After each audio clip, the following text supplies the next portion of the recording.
नमस्कार। को आज हम MSD 7 के अंतर्गत कोप्युला वाक्य के विषय में बात करेंगे। कोप्युला वाक्य क्या है? कोप्युला वाक्य है जिनमें कर्ता और पूरक किसी योजक क्रिया से जुड़े होते हैं। क्या बोला कि जहाँ पर कर्ता और पूरक किसी योजक क्रिया से के माध्यम से जुड़े होते हैं। जैसे मोहन अध्यापक है, यानी मोहन जो है वो अध्यापक से जुड़ा हुआ है।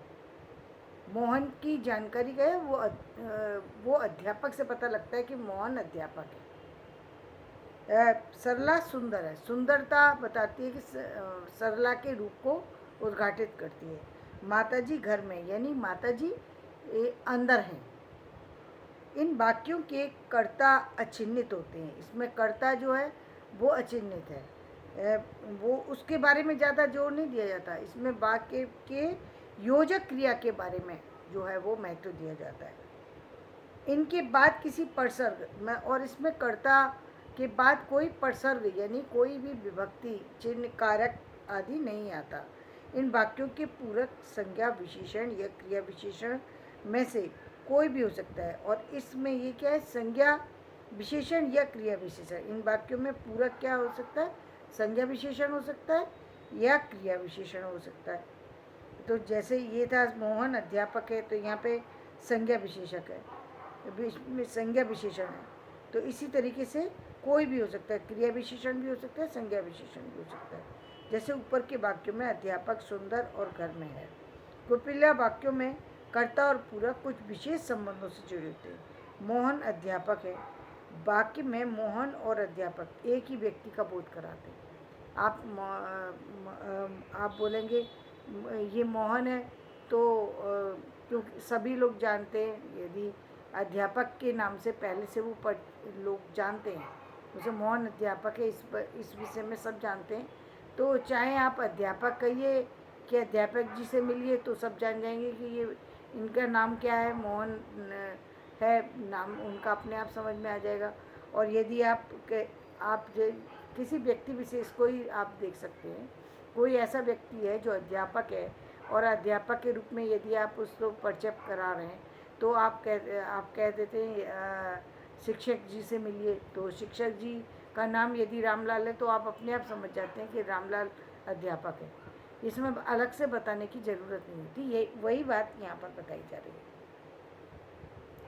यहाँ दोनों के बीच अभिनिर्धारित और अभिनिर्धारक का संबंध है। कौन सा संबंध है?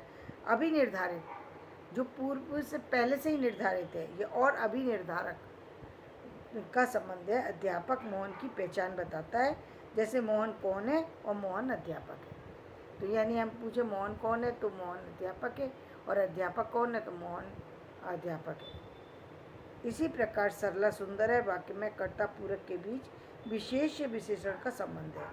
क्रिया विशेषणात्मक कोपिला वाक्य में माताजी कमरे में है, पूरक कर्ता की अवस्थिति को सूचित करता है। अवस्थिति माने उसकी जो मूल स्थिति है, यानी माताजी अंदर हैं। तो यहाँ पर जो पूरक चिन्ह की वो जो क्या बोलते हैं, परसर्ग की ज़रूरत नहीं है। परसर्ग तो सिर्फ ऐसे ही लगा दिया गया है। ये माताजी अंदर है, माताजी कमरे में है, मतलब माताजी अंदर है। कोपिला वाक्यों में क्रिया के प्रकार स्थान पर योजक क्रिया का प्रयोग होता है। प्रकार स्थान पर योजक क्रिया का प्रयोग होता है। इसी को अंग्रेजी में कोपिला क्रिया भी कहते हैं। कोपिला लैटिन में अर्थ है जोड़ना, मतलब उस क्रिया से भी जुड़ा होता है ये कभी, और कभी कभी कर्ता से जुड़ा होता है, कभी कभी क्रिया से जुड़ा होता है।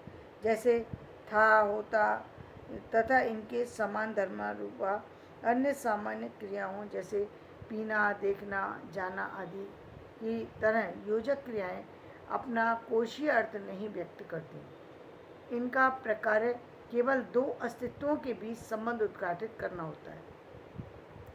वाक्य सांचों के रूप में देखें तो कोपिला वाक्य 3 घटकों में बनी रचना होती है। और यदि हम वाक्य सांचे के रूप में देखें तो ये 3 वाक्य में बनी हुई रचना होती है।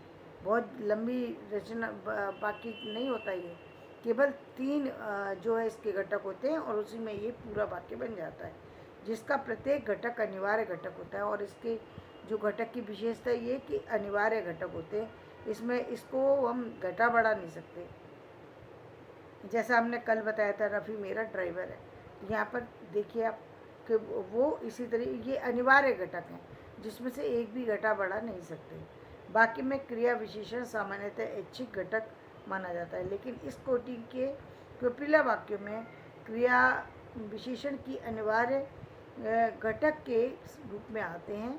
तुलना कीजिए, कमरे में अनिवार्य घटक है, वाक्य में ऐच्छिक घटक कौन सा है और अनिवार्य घटक कौन सा है। ये एक वाक्य देते हैं कि कमरे कि रमेश कमरे में है, इसमें अनिवार्य घटक कौन सा है, और दो वाक्य उन्होंने दिए हैं और इसमें ऐच्छिक वाक्य कौन सा है। तो एक रमेश कमरे में है और रमेश कमरे में पढ़ रहा है, तो इसमें कौन सा ऐच्छिक है, यानी रमेश कमरे में पढ़ रहा है, ये ऐच्छिक है, उसकी इच्छा है, कमरे में सो भी सकता है, बैठ भी सकता है, पढ़ भी सकता है, लिख भी सकता है, ये उसकी इच्छा हो गई। और रमेश कमरे में है, ये अनिवार्य घटक है, रमेश कमरे के अंदर है, ये उसका अनिवार्य घटक है कमरे। और ये जो इच्छा उसकी है कि वो कमरे के अंदर सोता है, पढ़ता है, बैठता है, खेलता है, हंसता है, बोलता है, गाता है, जो भी करता है, तो वो उसकी इच्छाओं पर निर्भर है, तो ऐच्छिक घटक कहलाते हैं। तो आज हम अपना वीडियो यहीं समाप्त करते हैं। कल हम फिर को वाक्य की विषय में चर्चा करें, क्योंकि को वाक्य काफ़ी बड़ा है, इसलिए मैं आज नहीं ले रही हूँ। तो ठीक है, कल फिर हम को वाक्य के विषय में जानेंगे। आज हमने कोपिला वाक्य के विषय में जान लिया। धन्यवाद। मेरा वीडियो पसंद आए लाइक करें, शेयर करें, सब्सक्राइब करें।